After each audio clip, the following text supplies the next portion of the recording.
गुरु ब्रह्मा गुरु विष्णु गुरुर्देवो महेश्वर गुरु साक्षात् परम ब्रह्म तस्मै श्री गुरुवे नमः। सदाशिवसमारंभां शंकराचार्यमध्यमाम् अस्मदाचार्यपर्यन्तां वन्दे गुरुपरम्पराम्। ओं श्री गुरुभ्यो नमः। ओं श्री परमात्मने नमः। हम लोग गीता के क्षमा चाहते हैं, हम लोग ईशावास्योपनिषद का अध्ययन कर रहे हैं। नारायण साधना 4 भागों में विभक्त है। वैराग्य भेद बतलाते समय पहला यतमान संज्ञा, दूसरा व्यतिरेक संज्ञा, तीसरा एक दिंद्रिय संज्ञा तथा चौथा वशीकार संज्ञा, ऐसे 4 साधन हैं। तो पहले 32 वर्ष में यतमान संज्ञा चली। किसकी? इंद्रियां, मतलब इंद्र की। इंद्र को 32 वर्ष दिया गया था ना, तो वैसे ही इंद्र के जगह पे अपने इंद्रिय को मान लीजिए। तो इंद्रिय गणों को बस में लेने के अप्रमत्तता के साथ साहसी कदम उठाने की जरूरत है। ब्रह्मचर्य में इंद्रिय निग्रह, नित्य वेदाध्ययन, मननादि सभी शामिल है। शास्त्रों में बताया है कि इन इंद्रियों को कभी रंध्र नहीं देना चाहिए। रंध्र से तात्पर्य है इनको अवसर नहीं देना चाहिए। किसी न किसी कार्य में मन को लगाए रखना चाहिए। ब्रह्मचारी के लिए आराम करने का विधान तो है ही नहीं है। प्रातः ध्यान समय में मन से सेवा करानी चाहिए और अध्ययन अध्यापन के समय वाणी से सेवा कराना चाहिए। अन्य समय में गुरु शुश्रूषादि शारीरिक सेवा करनी चाहिए। और 32 वर्ष के अथक प्रयत्न से यतमान संज्ञा दृढ़ हो जाती है, तब तक बहुत सारी इंद्रियां वश में आ जाती है। नारायण इसके बाद व्यतिरेक संज्ञा है। व्यतिरेक में पक्व एवं अपक्व कषायों को पृथक कर अपक्व को पक्व करने का विशेष यत्न करता है। कोई अन्य सब विषयों को छोड़ सकते हैं, परंतु शब्द उन्हें आकृष्ट करता है। गायन रस बेहाल करता है। कोई स्पर्श में रक्त होते हैं तो कोई रूप में आसक्त होते हैं। इन सबको परिपक्व करने में उतना ही समय लगेगा जितना सामान्य में यत्न करना पड़ रहा है। तो उसके बाद सबको जीतकर एकेंद्रीय में पहुंच जाते हैं। एकेंद्रीय मुखेंद्रीय मतलब मन ही है। न नाचे गजाली न यावाजिराजिं न बीतेषु चितम मदीयम कदाचित। नारायण काशी में एक महापंडित रहते थे। हालांकि पंडितों का तो वहाँ मैंने कहना ही नहीं है, एक से एक पंडित काशी में हुए हैं। तो काशी में एक महापंडित थे। उन्हीं का उपरोक्त पंक्ति है क्या? न याचे गजलिम न यावाजिराजिम न वीते सुचितम मदीयम कदाचित। तो उनका ये पंक्ति है, परंतु उनका मन शाहजहां की लड़की में ज्यादा लगता था। उसे वे नहीं छोड़ सके। उनको मानस मोह हुआ। इयम सुस्तनी चारु चेलम दधाना लवंगी करंगी दृंगी करोतु।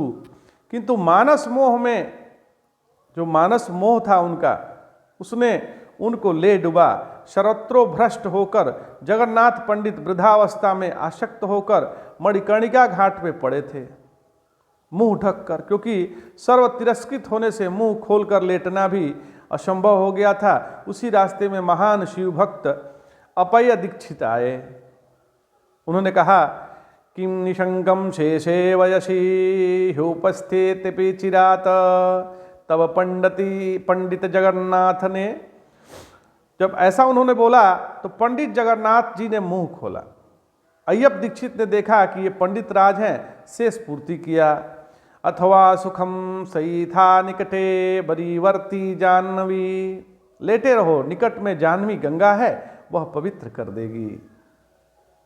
तो एकेंद्रीय संज्ञा पूर्ण होने पर फिर सरल हो जाता है। 5 वर्ष वंशी कार संज्ञा के लिए, जिससे दृशानुष की विषय वितृष्णा हो जाती है। जिस किस अंतःकरण में या मनुष्य में वह सर्वात्म भाव लाखों में किसी एक में ही होता है। तो आगे ऋषि कहते हैं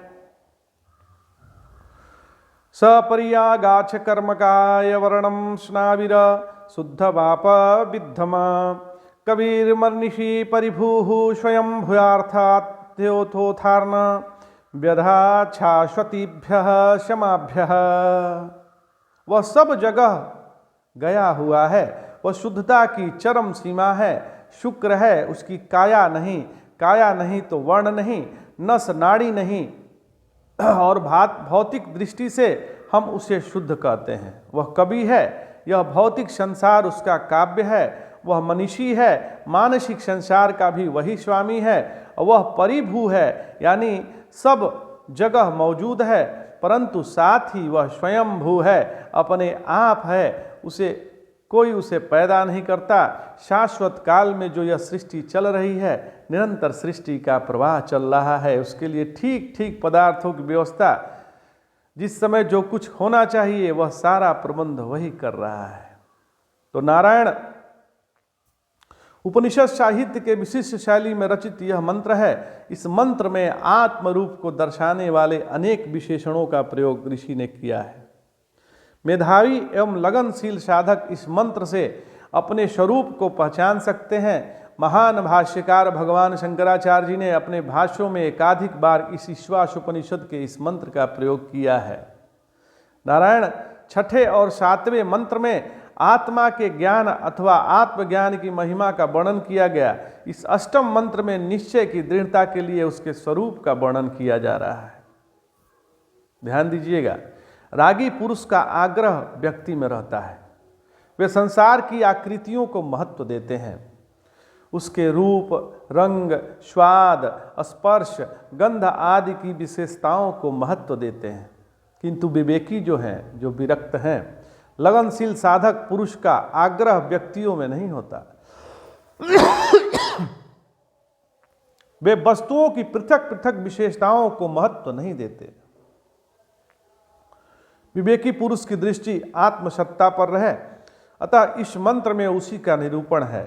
इस मंत्र में शह शब्द पुल्लिंग है, किंतु शुक्रम, अकायम, अवर्णम, अस्नाविरह, शुद्धम, अपाप विद्धम ये सभी शब्द नपुंसक लिंग के शब्द हैं। भगवान भाष्यकार आचार्य शंकर कहते हैं किम विभक्ति, विपर्याय करके इन सबको पुल्लिंग बना लेना चाहिए। अर्थात शुक्रः, अकायः, अवर्णः, अस्ताविरः, शुद्धः, अपाप विद्धः ऐसे पढ़ना चाहिए। नारायण प्रश्न हो सकता है कि इतने सारे शब्दों के रूप को बदलने के स्थान पे शह का ही रूप क्यों न नपुंसक लिंग का तत् कर लिया जाए। इसका उत्तर है कि मंत्र के उत्तरार्थ में कवि, मनीषी, परिभू, स्वयंभू शब्द पुल्लिंग के हैं, अतः शह शब्द का रूप बदलना यहाँ ठीक नहीं है। तो यह आत्मा सर्वाणी भूतानि अभूत पहले मंत्र के अनुसार सर्वतो अर्थात सर्वव्यापी है। पर्यगात का अर्थ होता है अधिष्ठान, विवर्ती उपादान अर्थात सब ओर गया हुआ। तो यह सभी सीमाओं के परे भी स्थित है, सबका अधिष्ठान है।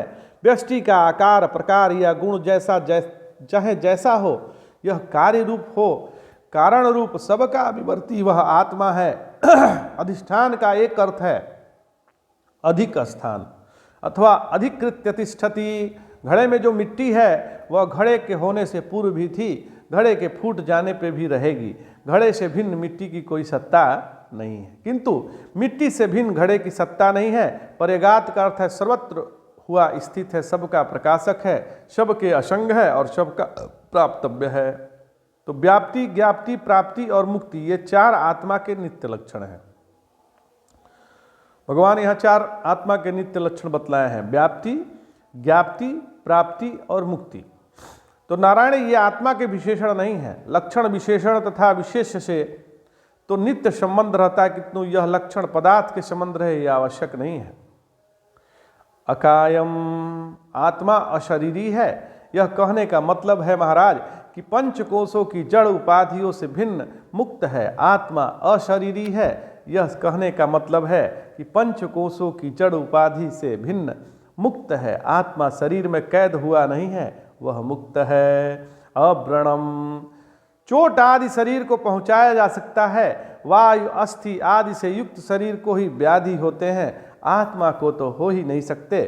फोड़ा, फुंसी, चोट, क्षत आदि होने का आत्मा का तो कोई संभव ही नहीं है।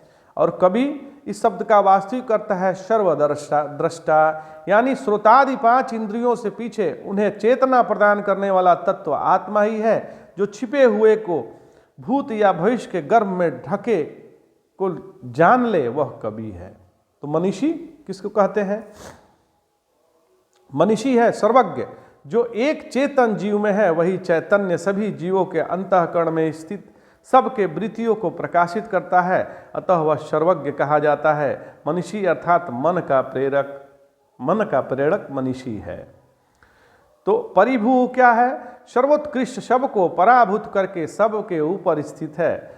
और फिर आगे हम लोग स्वयंभू समझते हैं। स्वयंभू सर्व कारण कारण, अर्थात जिसका कोई कारण न हो, स्वयं प्रकाशक का यह पर्याय है। चित्त का वर्णन,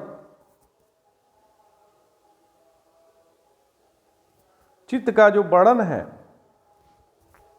नारायण जो स्वयंभू है, सर्व कारण कारण, अर्थात जिसका कोई कारण न हो, स्वयं प्रकाश का यह पर्याय है। चित्त का वर्णन करते समय जिसे हमारे महान ऋषियों ने स्वयं प्रकाश कहा है, वही स्वयंभू समझना चाहिए। हम मानव प्राणी इस जगत का अनुभव परिच्छिन्न इंद्रियों और मन बुद्धि से ही करते हैं। हमारी बुद्धि इस संसार के संबंध में विचार केवल देश काल और कारण की सीमा में ही कर सकती है। कारण की खोज करना बुद्धि का व्यवसाय है। किसी भी वस्तु के विषय में अनुसंधान करने का अर्थ है कि उसके कारण का अन्वेषण करना। यह आत्मा किसी कारण से उत्पन्न नहीं हुआ है और स्वयं इस कार्य जगत से सदा अछूता रहता है, इसलिए इस आत्मा को स्वयंभू यहाँ ऋषियों ने गाया है। इस प्रकार की कवि से सर्वज्ञ, मनीषी से नियंता, परिभू से प्रकृति परिस्थिति जयी और स्वयंभू से स्वयं सत्तावान उस तत्वज्ञ पुरुषों को ही श्रुति ने बताया है। तो नारायण वेद शास्त्रों में सभी वर्ण, सभी आश्रम, सभी देश तथा सभी काल के सब प्रकार के अधिकारियों के लिए कर्तव्य अकर्तव्य का वर्णन है। उनमें अमुक व्यक्ति विशेष के लिए क्या कर्तव्य है तथा क्या अकर्तव्य है, इसका निश्चय करना हो तो एकोऽपि वेद विद्धर्मेय व्यवशयति जोत्तमः संविज्ञेयः परो धर्मो नाज्ञानामुपितो यतो है अव्रतानाम मंत्राणाम जातिमात्रोपजीविनां सहस्रशः शमेतानां परिषत्वं न विद्यते। ये मनुस्मृति में आता है मंत्र। तो वेदज्ञ ब्राह्मण अकेला भी यानी परिषद के बिना भी जिसे धर्म निश्चित करे उसी को श्रेष्ठ धर्म समझना चाहिए। लाखों मूर्खों द्वारा निश्चित किया गया धर्म भी धर्म नहीं होता है।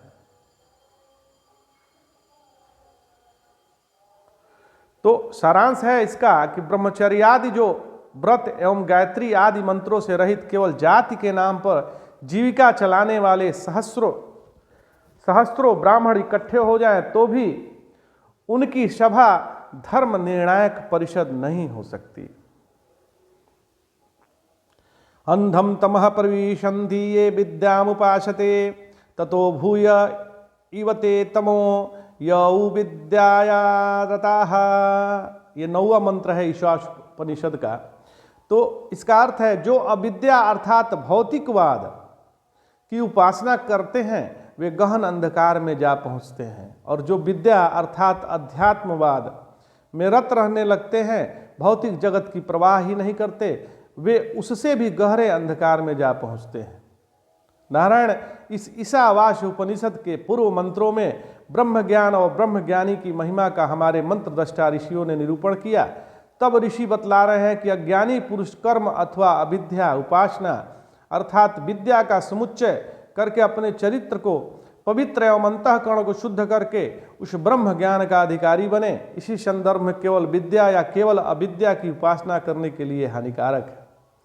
तो यह इस 9वें मंत्र में बतला रहे हैं कि मुख्य प्रश्न इस मंत्र की व्याख्या में यह उठता है कि मंत्र आए विद्या और अविद्या अर्थात कर्म अविद्या, उपासना अर्थात विद्या, इन 2 शब्दों का क्या अर्थ करना चाहिए।